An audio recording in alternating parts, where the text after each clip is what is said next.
Now my soul's calling, make us thy own.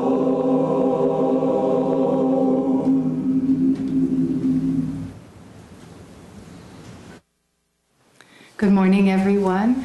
Special welcome to those of you here for the first time and those of you viewing online for the first time. I am Nayaswami Maria, and this is Nayaswami Ananda. I'd like to begin with a reading from Rays of the One Light, and these are parallel passages from the Bible and the Gita.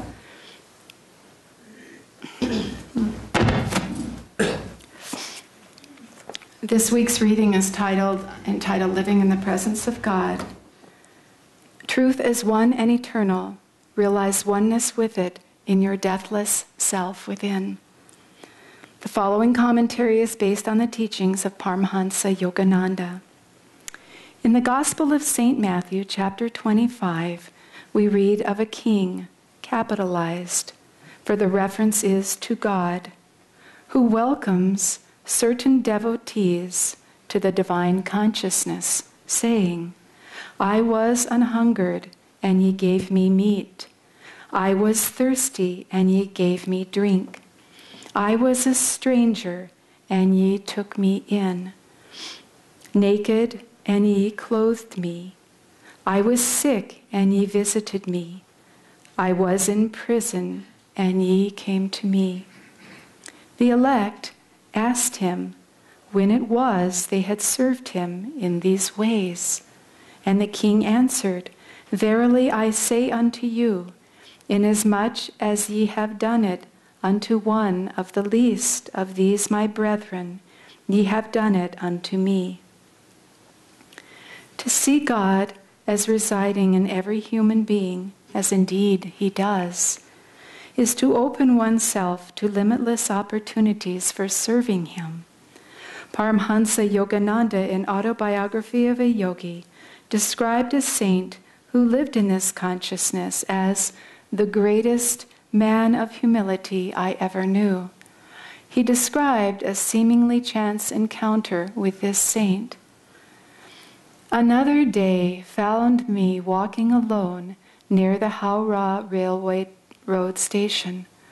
I stood for a moment by a temple, silently criticizing a small group of men with drum and cymbals who were violently reciting a chant. How undevotionally they used the Lord's divine name in mechanical repetition, I reflected. My gaze was astonished by the rapid approach of Master Mahashai. Sir, how come you here? The saint, ignoring my question, answered my thought. Isn't it true, little sir, that the beloved's name sounds sweet from all lips, ignorant and wise? He passed his arm around me affectionately. I found myself carried on his magic carpet to the merciful presence. If you would see God, watch for him everywhere. If you would hear his voice, listen for it in all sounds and also in their supporting silences. If you would know God, seek his wisdom behind merely human knowledge. The Bhagavad Gita in the 6th chapter states, one who beholds my presence everywhere and all things dwelling equally in me, he never loses loving sight of me, nor I of him through all eternity. Thus, through Holy Scripture, God has spoken to mankind. Om, Om, Om.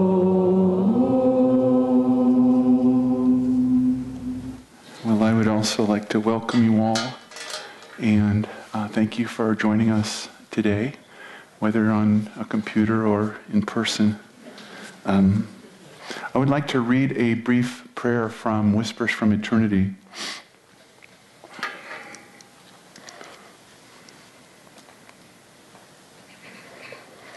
Universal prayer in the cosmic temple. With a myriad of living thoughts of devotion, I have built for thee a temple of silence. I have brought the multicolored lamps of wisdom from all valid faiths. They shine with the luster of thy one truth. The commingled incense of human craving for thy love soars up in spirals from the incense bowl of our hearts. Thy sacred presence shines on altars everywhere. All prayers of all temples, tabernacles, churches, mosques, and viharas are chanting to thee in the universal language of deep love. The orchestra of our combined feelings plays in harmony with the chorus of all soul songs, with the cry of all tears, with the bursting shout of all joys, and with the united anthem of all prayers. In this wall-less cosmic temple of the soul, we worship thee, our one Father. Be pleased to reveal thyself to us always. Amen, Om, Amen.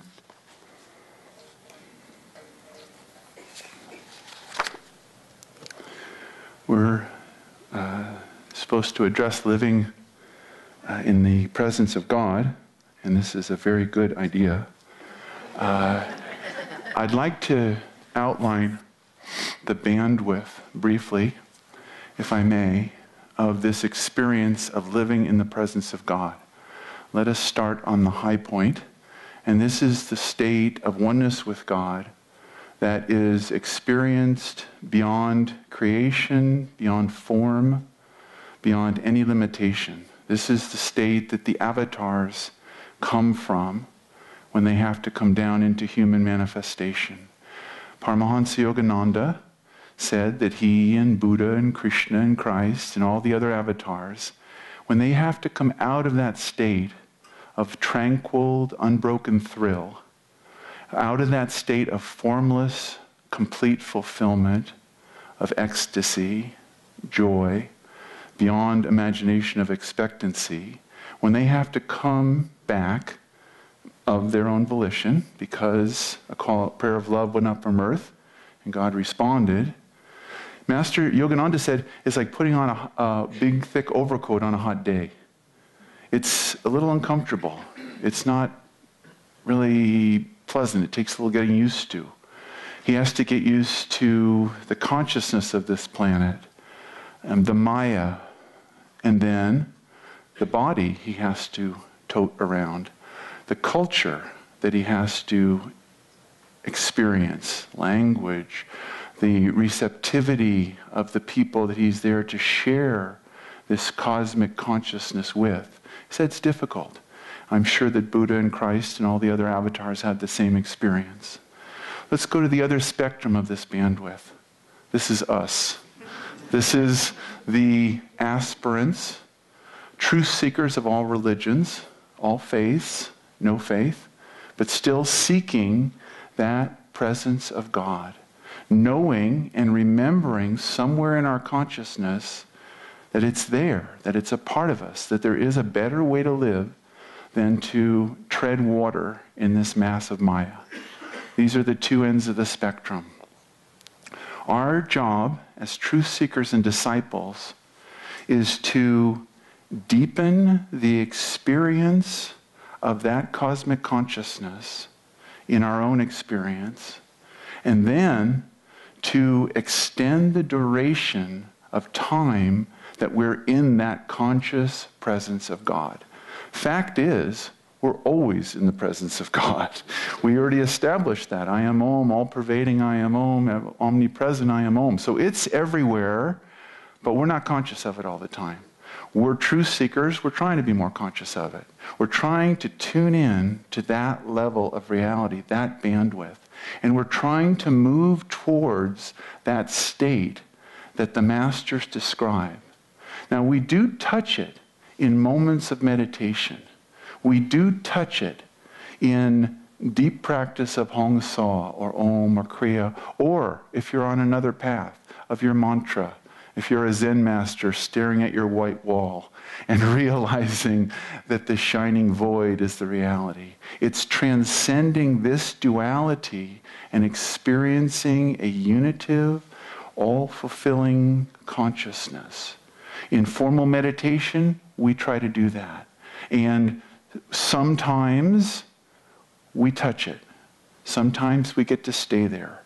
Increasingly, Paramahansa Yogananda said, with scientific practice of meditation, and that is the correct practice that he taught of relaxing, withdrawing the energy, the Eightfold Path of Patanjali, withdrawing, absorbing, and becoming one with it, we touch that space of formless consciousness, of pure love.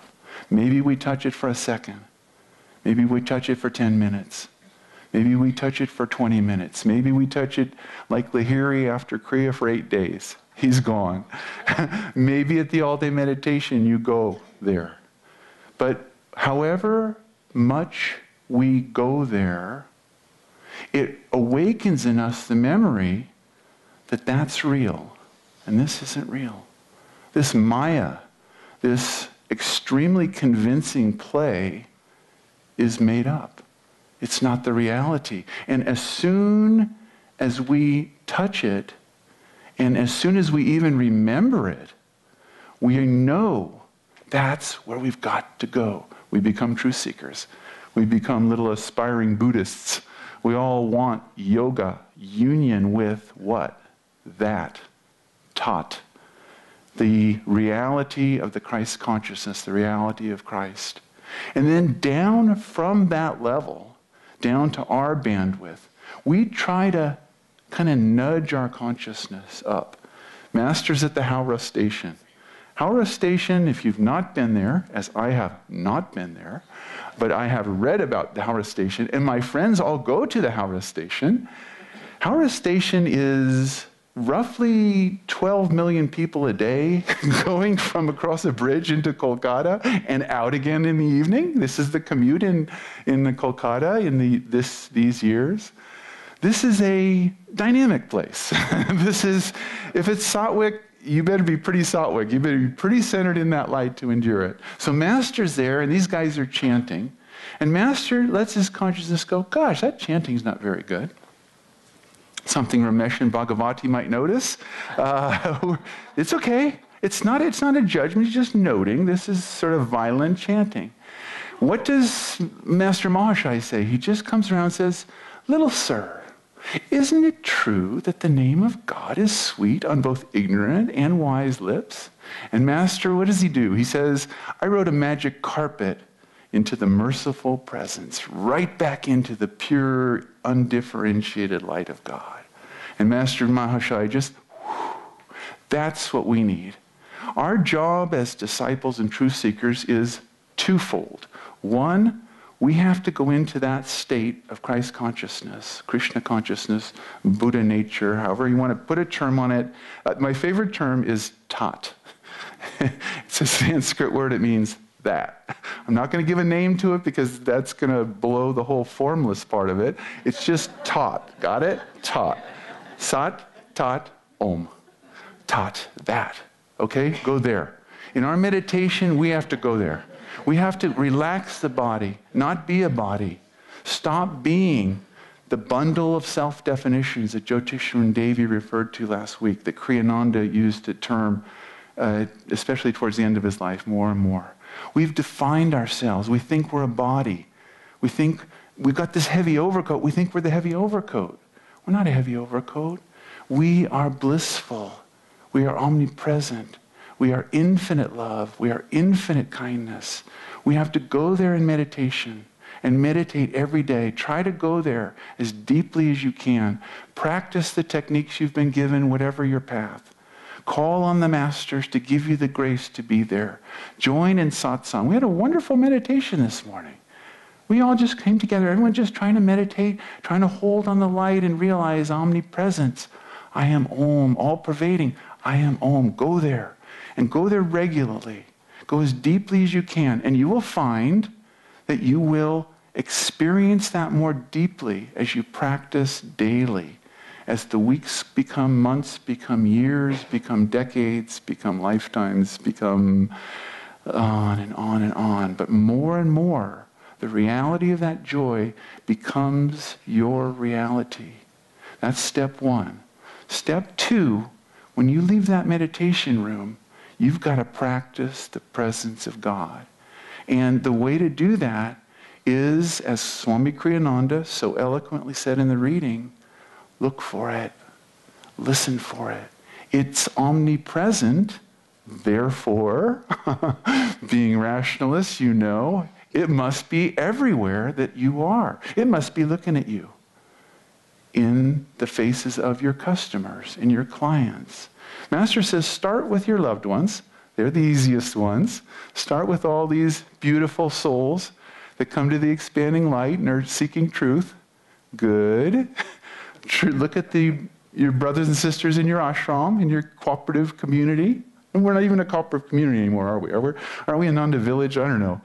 I'm old. I think we're a cooperative village. So anyway, we live together. Why? Why do we live together? Why did we do Ananda? Because if you're with people that are looking for the light, it's easier to see the light.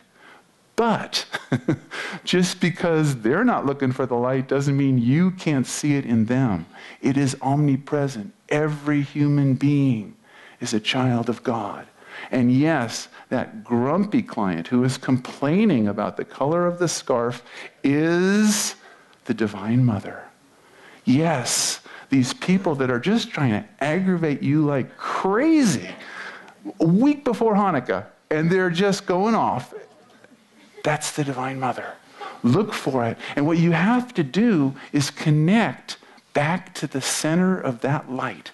Because in the center of that consciousness is the love of God that is pretty well smothered by their behavior right now. Yeah, it is.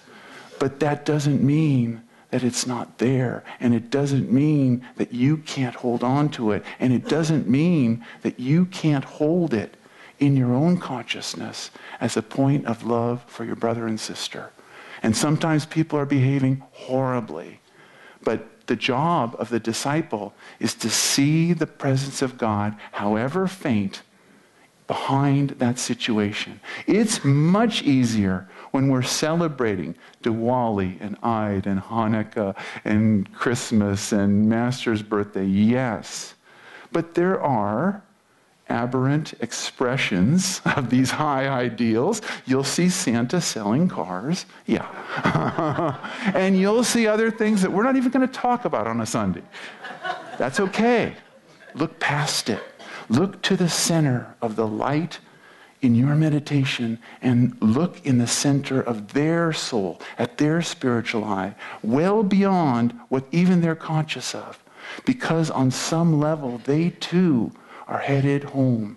They're headed back to the fulfillment and reality of God. That's the truth. And so our job as disciples is to practice the presence all the time. And this is an individual task. I'm giving you homework. I'm sorry. But no matter what your job is and what your situation is, you have to construct a mindset by which your heart is open to God's presence all the time. That's the eventual goal. Start with your meditation, your chanting, bless your food. Yeah. Keep going. Your teenage daughter, your ex-wife, your settlement conference at court on Monday. Yeah. It's God. There's God there. Practice the presence of God all the time. And this takes a little creativity. This is a challenge. And you are the only person that can write the script for yourself because you have a personal relationship with the divine. You've created your own karmic mess. And Divine Mother is going to walk you out of it with Christ and the Masters and the great saints and sages of all religion. But you have to build that pattern for your own life. You're the only one that can do it. Master can give you, your master, whoever he, she is, can give you formula, affirmations and chanting and meditation and selfless service, yes. But you yourself are going to have to construct the application of the teachings of the masters in your life so that the duration of your awareness of the presence of God is lengthened. Get it up to 6 hours a day, 10 hours a day. Oop, it's only in driving in traffic that I lose it. Okay, how are you going to remember God in the midst of that traffic? Think of the orderliness of the freeway designers. Think of the Times traffic lights as natural expressions of wisdom and intelligence. The thing is that the saints, the masters, see God everywhere, all the time. Paramahansa Yogananda left an all-day meditation once. He came outside into the foyer. He turned around to everyone. He said, "You're so beautiful. Silver light and golden light." That's all he sees. Now, it's true, they've just been meditating for 8 hours, but silver light and golden light is the reality of every human being on this planet, every animal, every tree. As Master said about the lake shrine, every fish in the pond. He was on one of his samadhi rants at the moment, and he was in an ecstatic state, and he realized that every fish in the pond is an expression of God.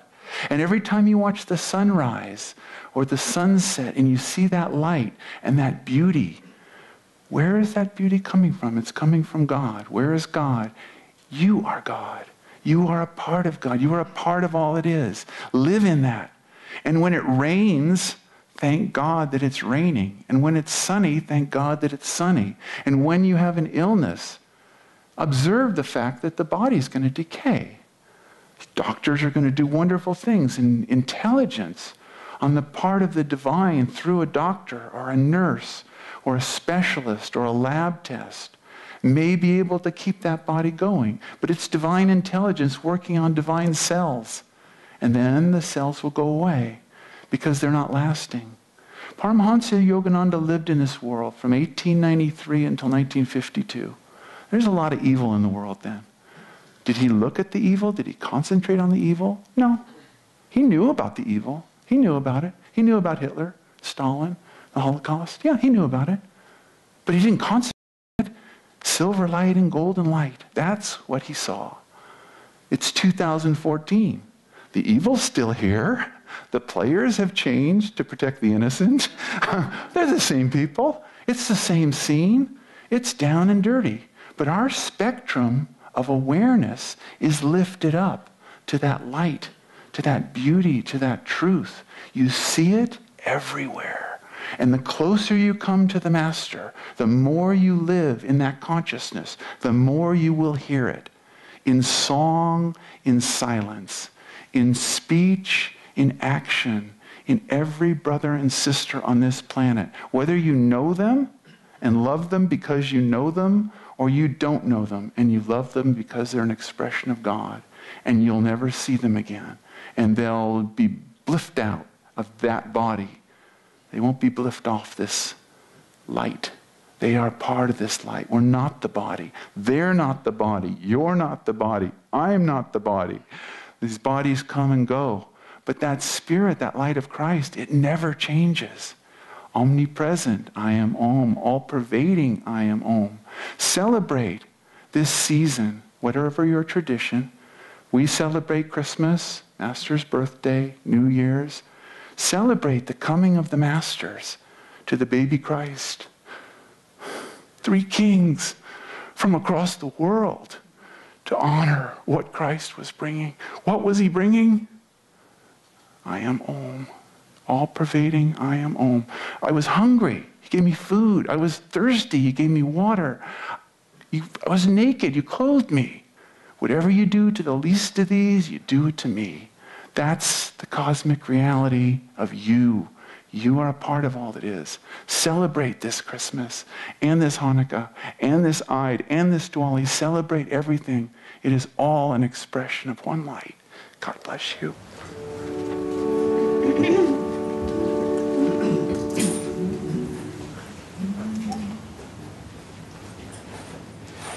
Then 3 wise men came from afar, guided by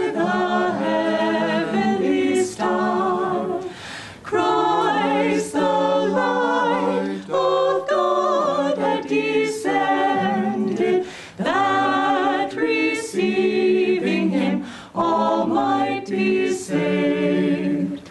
Thus the promise of God was maintained.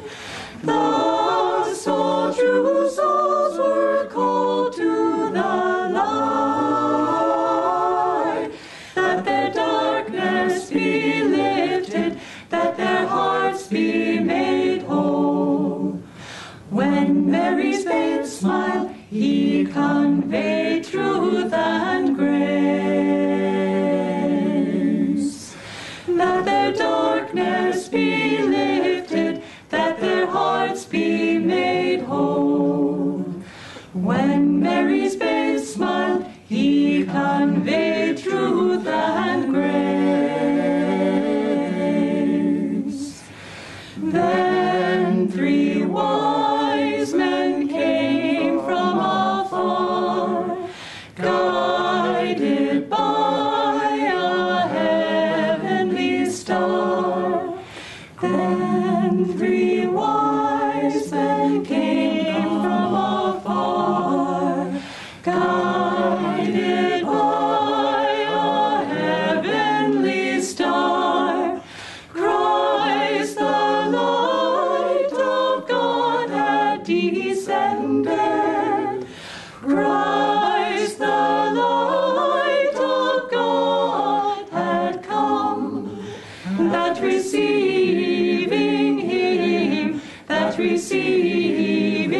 him, all might be saved, all might be saved. 3 wise men came, guided by